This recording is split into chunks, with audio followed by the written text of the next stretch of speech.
Good morning, class! Good morning, sir. So, may I call on Mr. Rio to lead a prayer?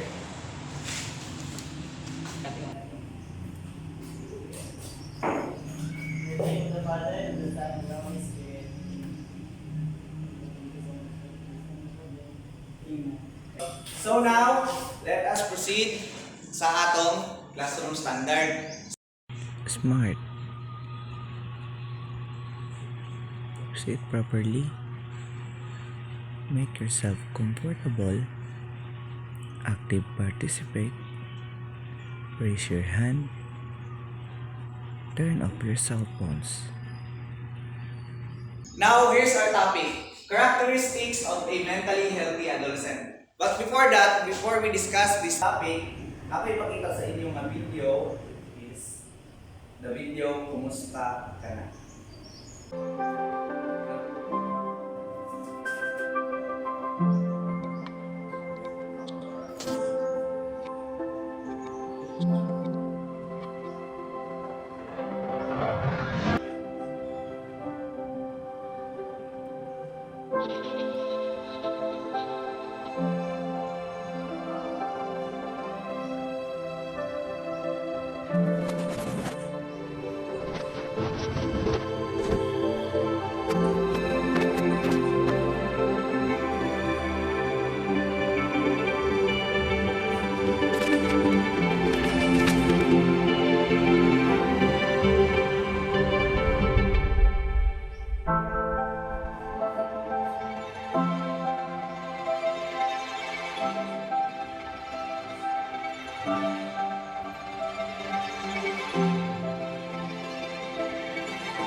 So based sa video nga inyong nakita, kung saan inyong observe Miss Lady Long-E.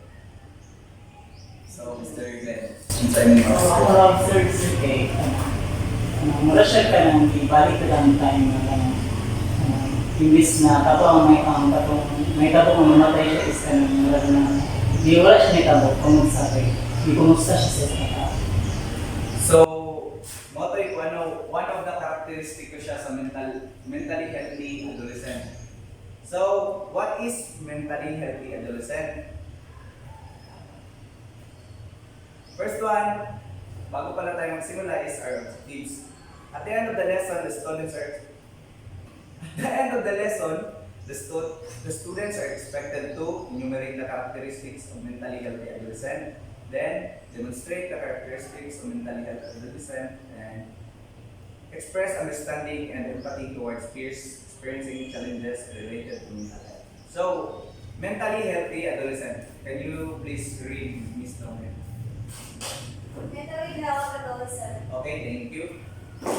So, here are the characteristics of a mentally healthy adolescent. There are 6 characteristics. First one is positive self-esteem and self-confidence, strong interpersonal skills, and seeking help when needed, and being open to support the trusted individuals. So, positive self-esteem and self-confidence, crucial components of psychological well-being and overall success in life, involves a belief in one's ability to achieve goals and overcome challenges. So, ikaw, Mr. Rio, para sa'yo, what is positive self-esteem and self-confidence? So, it refers to self-worth or self-respect sa kata.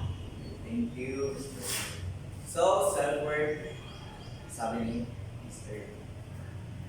Now, goal settings and problem solving abilities. Kanina, one of the characteristic of a mentally healthy adolescent.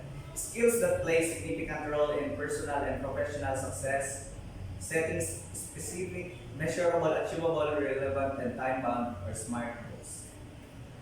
So now, dahil natapos na tayo sa ating discussion, let's go on our activity, which is role play. So group 1, I will divide the class into 3 groups. So group 1 will be Mr. Yu to Miss Bea and Miss Tonke to Mr. Jerry and Miss Ilarde to Mr. Bueno. So here's our rubrics for our role play. Creativity, 15 points, then content, 20 points, collaboration, 15 points, and mamaya ang total. So now I will give you 10 minutes to prepare and 10 minutes to perform. Everybody sit down. So, ang group 1, gigrade na ko sila according sa creativity nila sa creativity 10 points, then content 18 points, and collaboration sa 15 points. So, na-select total points na 45. Now, ang group 2 naman is sila nakakuha ng lowest score, which is 30 points. Then, ang group 1 ay ang group 3, nakakuha sila ng 40 points.